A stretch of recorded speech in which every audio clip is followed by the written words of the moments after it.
sin merecerlo, pero Inglaterra está en cuartos de final. Y sí, ya me subí completamente al barco de las críticas a Inglaterra porque este partido no me gustó para nada. Y Eslovaquia hizo todo para ganarlo. Y lo mereció ganar, de hecho. Estuvo mejor en defensa y mejor en ataque. Estuvo por un largo rato 1-0 y así todo no sufrió las gigantescas figuras que tenía enfrente.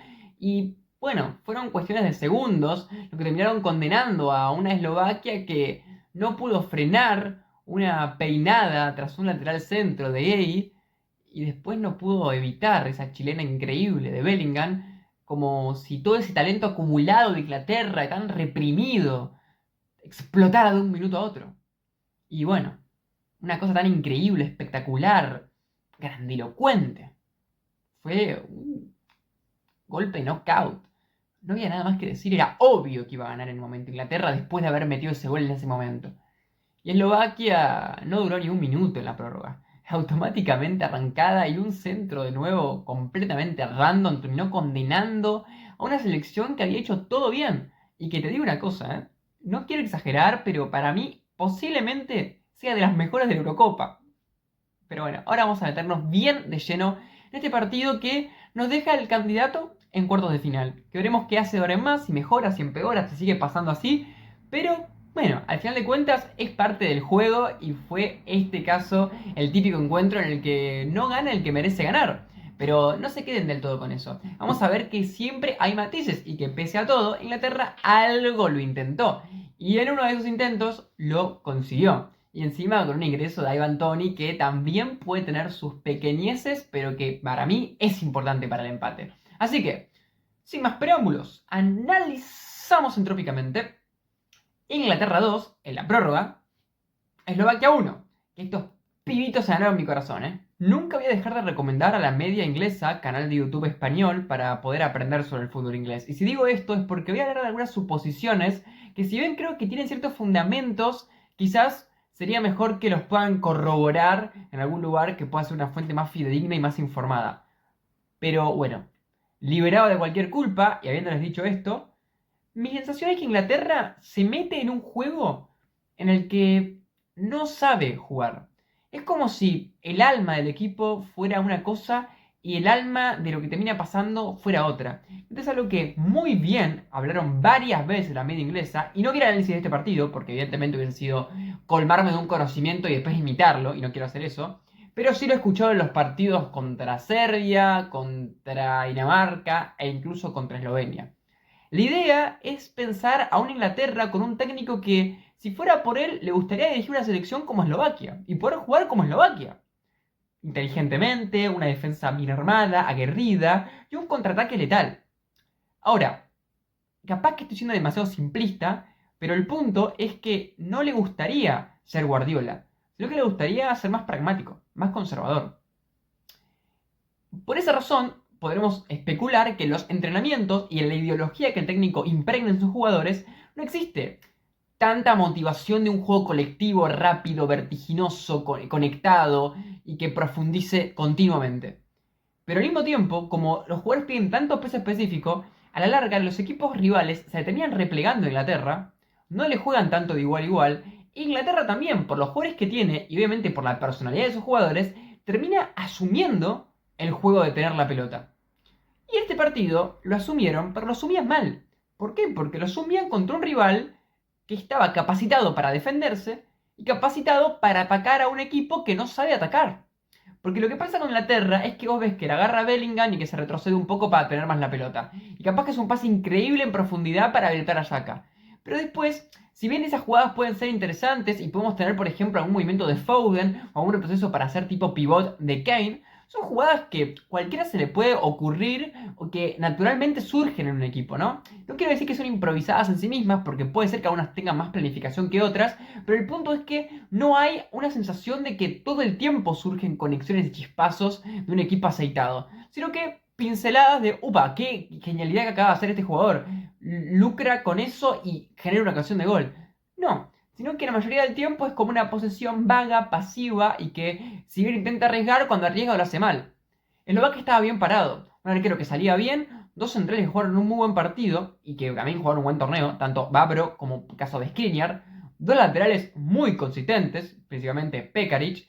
Y después, bueno, un mediocampo que tiene todo para ser uno de los mejores mediocampos de la Eurocopa. Con un Lobotka totalmente concentrado y con una buena distribución de juego y con buenas conducciones y que cada vez que la agarra la suelta rápido y con criterio. Y después con Duda y Kuka que lo acompañan perfecto con su movilidad, con su capacidad defensiva, con su capacidad de ayuda. Y arriba, Haraslin y Schranz.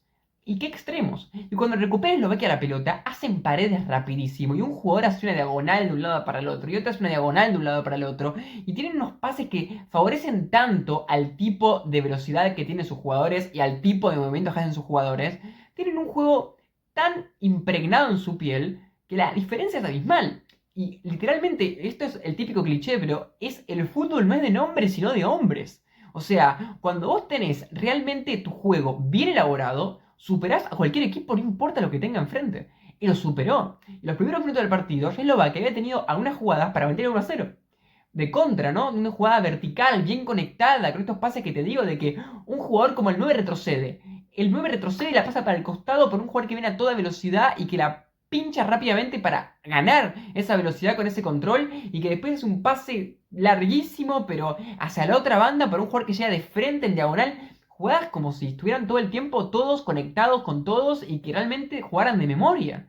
Eslovaquia, tanto a nivel defensivo como ofensivo, se nota que tiene un planeamiento y que hacen lo que tienen que hacer. Y por eso estaban ganando. Y consiguen ponerse en ventaja. Y después de ponerse en ventaja, el partido sigue en un trámite donde no es que Eslovaquia atacó muchas veces más. De hecho, no. Una vez que metió el gol, ya está, dejó de tener esa capacidad. Inclusive, después la mostró con destellos, pero nunca con tanta intensidad ni con tanta gente. Quizás el hecho de ir ganando hizo que quiera correr menos riesgos y por esa razón ya dejó de importarle tanto esa faceta del juego. Pero sí, por ejemplo, en los últimos minutos del partido, cuando Inglaterra estuvo cerca del empate, hasta que lo empata, hubo situaciones en las de que de repente Eslovaquia recuperaba la pelota y hacía una conexión interesante, pero que capaz que terminaba en un pase demasiado largo, o inclusive aparecía Stones o Gagey para, bueno, terminar salvando a Inglaterra. Pero esas conexiones se dieron todo el partido, pero en gran medida al principio. Después, todo el primer tiempo, que más o menos el gol llega al principio del primer tiempo, y digamos que queda un largo rato, Inglaterra tuvo la pelota, la manejó, tuvo unas ocasiones en las que lo logró contraatacar, pero pasividad. No podía romper las líneas del rival, no podía hacer pases en el medio, se ahogaba en sus regates, no podía lucirse Kane, no podía lucirse Saka, no podía lucirse Bellingham. Realmente un juego bastante aburrido, con pérdidas en toda la zona de la cancha, desde el medio de la cancha hasta el final, hasta con pérdidas porque se vaya fuera la pelota, hasta con pérdidas con malos centros. Todas las maneras de no saber qué hacer las tuvo Inglaterra. Y no es que todo lo hacía mal, de hecho en el primer tiempo tuvo alguna jugada mejor. Y reitero, porque no es que Inglaterra es el peor equipo del mundo. Lo que pasa es que en este partido, puntualmente, no jugó bien tampoco. O sea, digo, no es que Inglaterra es el peor equipo del mundo y en realidad no es el peor, pero como tiene grandes jugadores, lo criticamos más. Porque ni siquiera vamos al caso de que haya tenido un partido mejor que Eslovaquia, pero que como podría ser más, lo criticamos. Porque no fue así. No es que jugó mejor que Eslovaquia, pero que podría haber sido mucho mejor. No, jugó peor que Eslovaquia. Jugó peor que Eslovaquia en casi todos los sentidos del juego. En defensa no pudo frenar los buenos ataques eslovacos, que fueron pocos, pero fueron muy profundos. En ataque no pudo penetrar.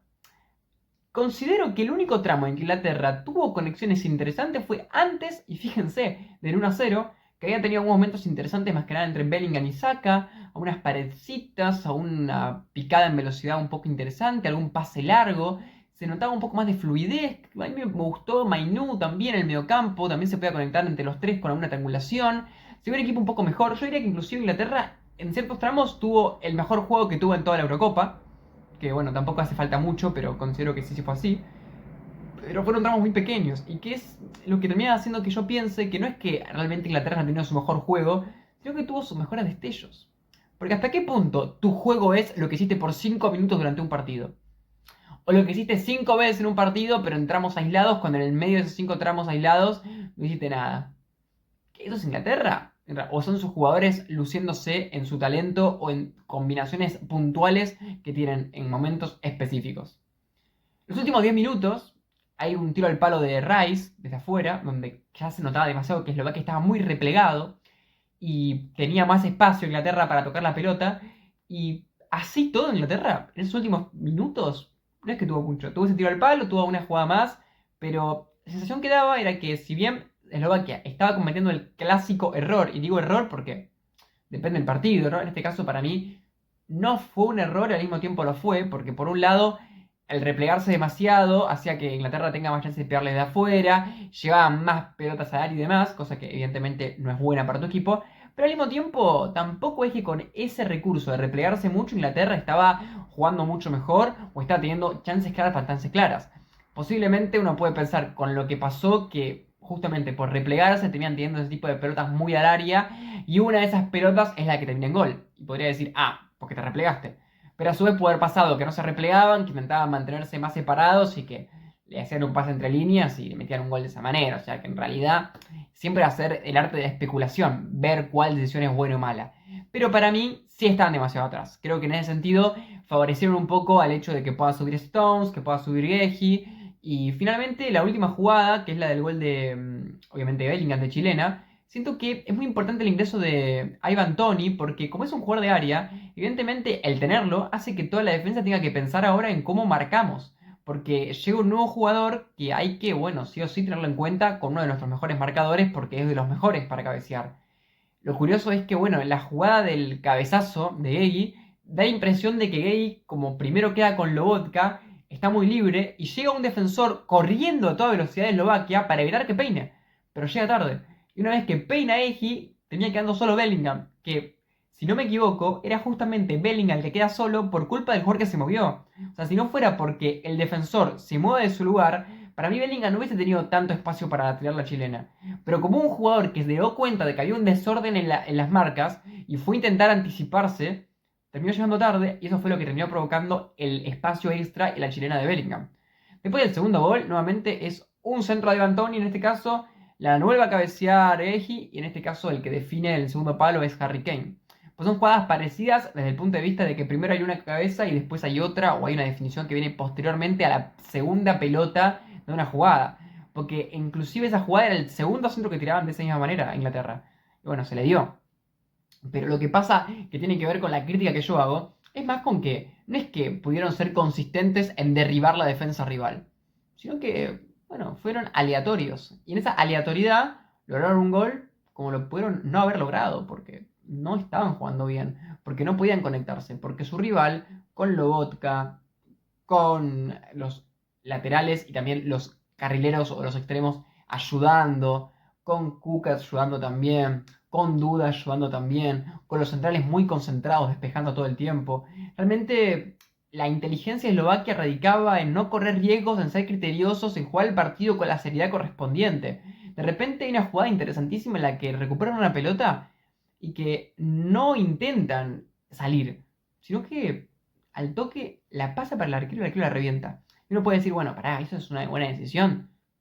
Bueno, no sé, porque realmente lo que estaban intentando era a toda costa evitar cometer errores, asegurar. ¿La voy a dividir? Sí, pero la pierdo en el campo rival, no me importa. Me vuelvo a ordenar y vuelvo a empezar. Pero si intento salir jugando desde atrás, puede pasar que la pierda. Ese criterio defensivo pero inteligente que no siempre lo hicieron, ¿no? Obviamente tuvo jugadas en las que intentó salir más jugando, que pudo tener más demostración, por ejemplo, un jugador como Lobotka, pero fueron la minoría. Un equipo inteligente, pragmático, defensivo, ordenado y también ordenado en ataque y vertiginoso en ataque. Y que merecía para mí pasar de ronda. Y te digo una cosa, para mí le pudieron haber ganado a Suiza, ¿eh? Podríamos estar hablando de una Eslovaquia que hubiese llegado a semifinal. Pero no, se quedaron octavos.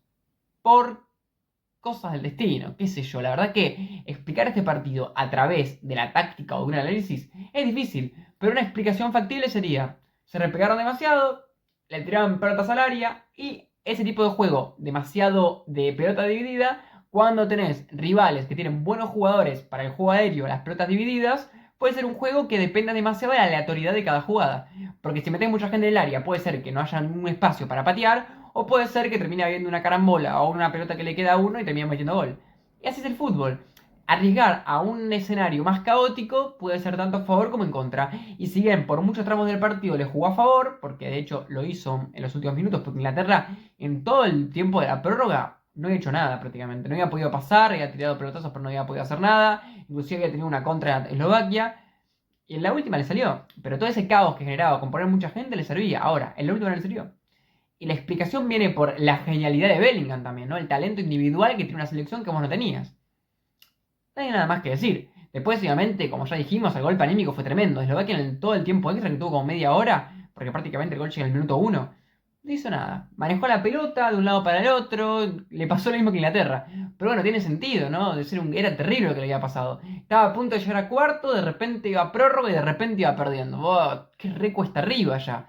Y bueno, encima que no es la selección que está especialmente hecha para jugar de esa manera, y bueno, hace que termine siendo un último tramo en el que no pudo hacer casi nada. Así todo tuvo la suya, metió plata salaria, tuvo alguna cosita, pero nada, no es que lo mereció empatar. Lo mereció ganar en los 90 minutos, pero ya la prórroga estuvo bien que pierda porque no pudo hacer nada. Así todo, obviamente, me hubiese gustado que, merecido o no, le haga ese gol para ir a los penales, pero bueno, no pasó. Ahora, nada que ver, pero interesante lo de Bélgica ahora mismo, porque Bélgica para mí le jugó un partido tremendamente superior a Eslovaquia y perdió, pero le generó un montón de peligro, la desbordó, realmente para mí le hizo un montón de daño, inclusive metió 2 goles que lo anularon. Digo, Bélgica hasta qué punto será tan malo o tan buena, ¿no? Porque digo, Eslovaquia, los demás partidos que no son los partidos, el partido de Bélgica, lo jugó muy bien. Y contra Ucrania lo perdió mal, ¿eh? Le pasó casi lo mismo que contra Inglaterra, pero quizás Ucrania tuvo un poco más de mérito porque aunque quizás se lo dio vuelta todo en los 90 minutos. Pero ellos jugaron también un partido muy serio. También hay un factor que podemos tener en cuenta que es el tema del físico y del recambio, ¿no? Cuando entran los suplentes y bueno, vas empezando a sacar jugadores, vas perdiendo un poco esa jerarquía y esa personalidad que hacía que tu equipo esté tan bien en la cancha.